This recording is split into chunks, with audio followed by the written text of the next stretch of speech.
Now, next thing we need to figure out are something called the determinants of demand. Remember, the price doesn't tell us why we like lobster in the first place. Those are the determinants. Why do we even like lobster? Well, the first answer is tastes. You can see that over here on our nice little list. Taste is just a general concept of human beings like certain things. Now, I picked lobster because I tried to find something that would fit somewhere between $50 and $10. I could have picked something else. I myself am not that big a fan of lobsters. I don't understand why people make such a big deal of them. The same thing with oysters. I'm not a big fan of those either. But I know other people that are. My wife, for instance, loves both oysters and she loves lobster. So every one of us has different tastes and we like different things. So that's not particularly surprising. But if you have a strong taste for something, you're willing to pay more for it. And if you have a very light taste for something, I don't really care whether I have it or not, then of course you're willing to pay less for it. So everyone has different tastes and preferences. Income is another major determinant of demand. If you are a millionaire, how much does $50 for a lobster dinner scare you away from eating lobster if you like lobster? Well, obviously a millionaire would look at a $50 price and say, well, what difference does it make to me? I'll order as many lobsters as my belly likes. I don't worry about my wallet on this particular issue because $50 to a millionaire is nothing. But I don't know about your income, but at my level of income, 50 bucks for for an entree on one particular meal, that's a lot of money. And I would reserve it only to take my wife out for, like a wedding anniversary. I would buy her and myself a lobster, but I certainly wouldn't do it any other time. So my point, of course, is that income makes a huge difference. Oh, and by the way, what if you were a student living on like a minimum wage job? How often would you buy lobsters? Maybe the answer would be never, right? So we recognize that income has a huge impact on the desire to buy any particular item, no matter what the price of that item is. And then expectations of the future. This is expectations, obviously, is referring to the future. You expect something to happen in the future. What if you were a lobster lover and you have heard that they're planning, the Fish and Wildlife Service is planning on shutting down lobster fishing this year for conservation purposes. So starting next month, no one's allowed to fish for lobster. What would you do today? Is it pretty obvious that all of a sudden you might want to run out today and buy all the lobster you can find? My point, of course, is that it's not just some future event, or rather it's not just prices when they actually happen. You could decide to buy more lobster even right now if you had fear of a shortage of lobster in the future. So expectations drive a lot of consumption decision as well. So does the price of other goods. We're not talking about the price of the lobster itself. We're talking about the price of other goods that are somehow related to lobster. And how are goods related to each other? They're either related as substitutes or complements. Substitutes means one item replaces the other item when you are thinking about consuming, such as shrimp can replace lobster, steak can replace lobster. You walk into a restaurant, you look at the menu, you look at the price of the lobster and say, oh, maybe I'll buy that. Then you look at the price of the steak and you're making a choice between them. So with substitute goods, you choose one, it eliminates the other. Complements, however, go together. Kind of like hamburgers and French fries. To me, they go together. I mean, whenever I go to a hamburger joint, I always order fries when I order hamburgers. The two to me are complements. So is hamburger and a Coke. So is hamburger and mayonnaise. So is French fries and ketchup. Those are all examples of complements. So is gasoline and automobiles. The two things go together. So are computer hardware and computer software. The two things go together. So complement goods are useful together, whereas substitute goods replace each other. And then last but not least on this issue, the number of buyers. Let's use houses for an example. Take a picture, think in your mind a house in Brookhaven neighborhood of Atlanta. If we were in Atlanta 30 years ago when the population was dramatically lower, what would be the demand for the house in Brookhaven? It would be moderate. It wouldn't be zero, of course, but it would be moderate. Now that Atlanta has expanded to now, 5 million people in the metro area, many of them wishing they could live closer in, A house in Brookhaven now has a tremendously higher demand as large numbers of people are looking to buy in a closer in-town neighborhood. So my point I want you all to recognize is as population grows, you would expect for the number of buyers to rise and therefore the demand for the product to rise. So if any of the factors I just mentioned, 1 through 5 here, if any one of them change, it changes the entire demand curve. So instead of moving along the demand curve from one dot to the other, like we saw on the previous graph, when the price went down, we moved from one dot to another, which represented more consumption. Now we're talking about the demand behavior is shown by shifting the entire demand curve. And it can either shift left or it could shift right. If it shifts to the right, we call it an increase in demand. If it shifts to the left, we call it a decrease in demand. So let's take a look and remind ourselves now, demand increases or shifts to the right for what reason? If your taste for the good increases, in other words, you develop more of a desire for lobster than you used to, then your demand for it will go up. Another example of this would be, I remember as a child hating broccoli. I mean, hate with a passion. I could not stand even the smell of it. When I reached adulthood, somehow my tastes changed. I was confronted with broccoli and I thought I was going to gag and say, oh my God, I can't eat this. But I tried it as an adult and turned out I really liked it. I have no idea why that happened. But obviously, tastes do change from childhood as you get older. Children, as you know, prefer very mild food items. Oftentimes things like French fries and chicken nuggets and things like that. You can take a kid, out for those kinds of foods anytime. You find anything that has a little bit of bitterness to it or anything that's unusual, a little bit of spice, and a child usually rejects it. Yet as an adult, it's pretty much the exact opposite way around. Adults generally don't like food that's too bland. They prefer to have something with some more taste to it.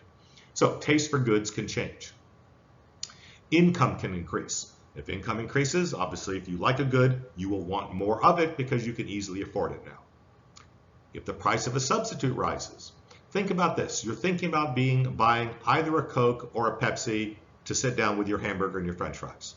And it turns out you normally buy Coke, but the price of the substitute rises. In other words, the price of Pepsi goes up. What just happened to your demand for Cokes? Is it stronger or is it weaker now that Pepsi is even more expensive? Well, obviously the demand for Coke would be better, wouldn't it? How about if the price of a complement falls? Let's go along with, McDonald's announces that the price of French fries have been cut in half. What will happen to the sale of Cokes at McDonald's? Does everyone recognize they will go up? Not because the price of Coke got any better, but because as long as you're in the store buying French fries because they're on sale, once you're there, what do you normally do? You order a Coke to go with it, don't you? So even though the price of Cokes has not changed, if the price of one of the complements, such as French fries, has gone down, well then we would expect people to buy more of it. Okay? How about if the price of the complement falls? So that's the example we just gave. Okay? The price of French fries fell, therefore people bought more Coke. Future prices are expected to rise. We've already gone through an example of that. Because you know that the Fish and Wildlife Service is going to stop the harvesting of lobsters next month, you know there's going to be a shortage of it, and that's going to drive up the price. So you run out and buy lobster today in order to make sure that you get a supply of lobster at the current price rather than the future price. And then last but not least, the number of buyers increases. Going back to my example of a house in the Brookhaven neighborhood or any other close in to Atlanta neighborhood, with the huge increase in population in the Atlanta area, all of a sudden Brookhaven is now an expensive neighborhood. When I first moved to Atlanta back in 1980, Brookhaven was not considered an expensive neighborhood. It was a very moderate middle-class neighborhood. Nowadays, it's quite expensive. And so it's very difficult to buy a house for under $500,000, probably higher in Brookhaven. So the demand decreases or shifts left when all the opposite of all the things I just mentioned in 1 through 6 happen. So make sure that you go through and come up with examples just like I've done. Just come up with an example in your life, things that you know that you buy or don't buy, things you like or don't like, and just go through the mental process of suggesting what if a price of a substitute changed? What if the price of a complement changed? What if my income went up? Would I buy more of these things? all those questions, if you can answer them with an example, then when you do the test or whatever, you can instantly come up with an example in your head, and you can remember which way the curve is shifting, either left or right. Now in this particular slide, we're going to be moving forward from the data that we had on the previous slide and start talking about how you actually graphically show a shift in the demand curve versus movement along the demand curve. Now let's make this point clear, because this is a crucial point in economics, because if these curves are going to be useful for analysis, we have to understand what's going on them. Now remember, we've developed a demand curve. This is the one right now we're going to be looking at, this dashed one. We figured this one out from the data on the previous slide. And now I made up an example about eating lobster dinners, priced anywhere from $50 at the high end all the way down to $10 for the same dinner at the low end. And we realized that people will change the amount they purchase at different prices. So in this example, we have a price of $35. You can see this particular dot D1 is a combination of $35 prices, and this particular person is willing to buy 5 of them. Now you notice the price fell all the way to $20. You would no longer be at point D1. You'd be over here at point G1 on the demand curve, and that's saying this particular person would buy 12 of them. And that makes perfect sense, right? If you drop the price on from 35 to 20, instead of just saving it for a once a year, anniversary, all of a sudden now at 20 bucks, that sounds like a pretty reasonable, and you might be doing that multiple times a year. And that's what we see in the numbers, right? It goes from 5 times a year up to 12 times a year when the price drops. So any movement that's due to a price change moves from one spot on the same green line to a different spot on the same green line, which is what D1 and G1 are illustrating. However, what if you change one of those other determinants of demand, the non-price determinants, such as income? Let's take a look at this $35 price again for a minute. $35 lines up with only 5 dinners per year. That's not very many dinners, and that's because this person doesn't have a lot of money. Picture yourself as a student, especially when you're an undergrad and you're working some kind of minimum wage job or whatever. $35 is not cheap, and so you might only do it a few times a year. You finally graduate, you get a good professional job, and you're making now multiple times more than you were in your student job.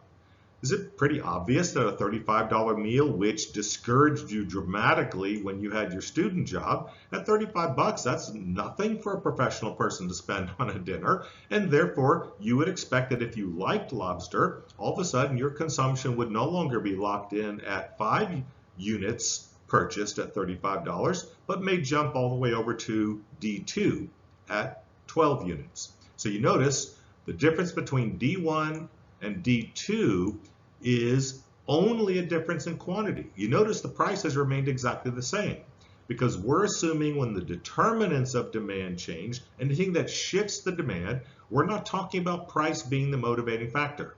As we can see here, the price stayed exactly the same, yet someone is buying a lot more. Well, if you did this at point G, obviously as a student, even with a really low-end student job, if prices were only $20, you'd buy more than if they were $35, so you'd be on a different spot on the same demand curve. But what if the price was $20 and you got a professional level job? Then it's even less of a burden, and you would no longer be along the same demand curve. You would jump over here to the new demand curve. So the whole point of this is the new demand curve is being constructed by taking every possible dot that's on the original demand curve and pushing it farther to the right, because more income will give you more reason to buy the exact same item if you like it, right? So this is a shift in the demand now. This shift in the demand is caused by one of those non-price factors. We're talking what? Change in income, change in tastes and preferences, change in the price of a complement or substitute. Now remember, the price here is not the price of the lobster, it's the price of a substitute or complement, or the number of people, or expectations of future changes. Those would shift the entire demand curve from one curve to another. So always remember, if a price change changes your behavior, you're moving along the same curve. If some other factor changes your behavior, then you're shifting the entire curve.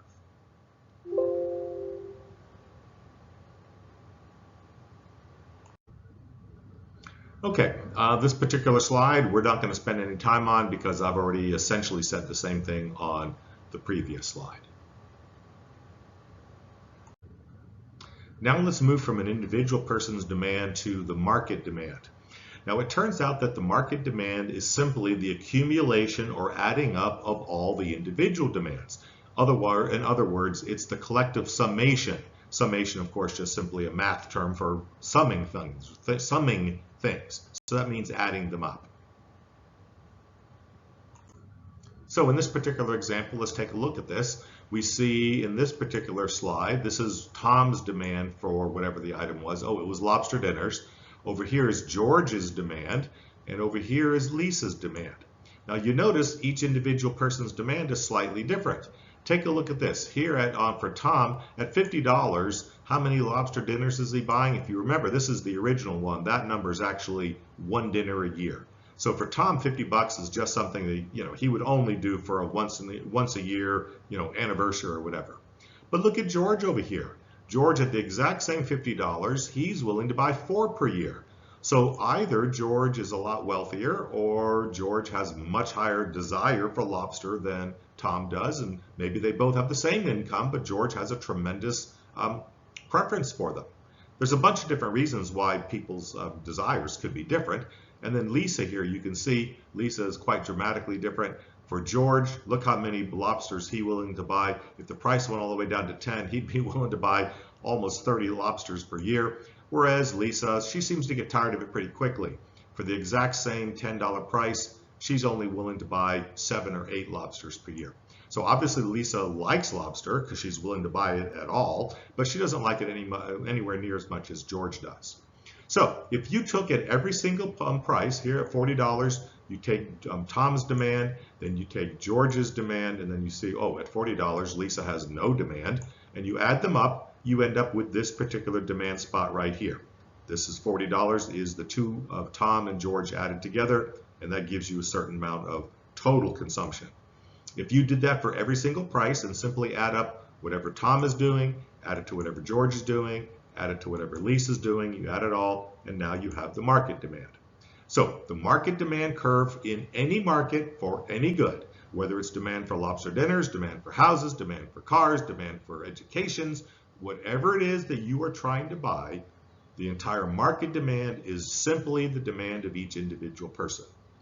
The reason why we're making a big deal out of this is to remind everybody. When oftentimes I hear the argument made, oh, we're not interested in what markets are doing, we care what people are doing. And it's like, well, that's a ridiculous thing to say, because the market is the aggregation of all the individual people. Markets are not things of themselves. Markets are just names we place on what large numbers of people are doing. And so in this particular case, when we say the market demand for lobster at $30 is 20 lobsters, we're not talking about what markets purchase. We're talking about what Tom and George and Lisa and all the other people who make up the market want to do with lobsters. So always remember, economics is about what people do. Individual people added up until you eventually have the entire country's worth of people, but they're still individual people. And on that note, I think we'll go ahead and end today's lecture.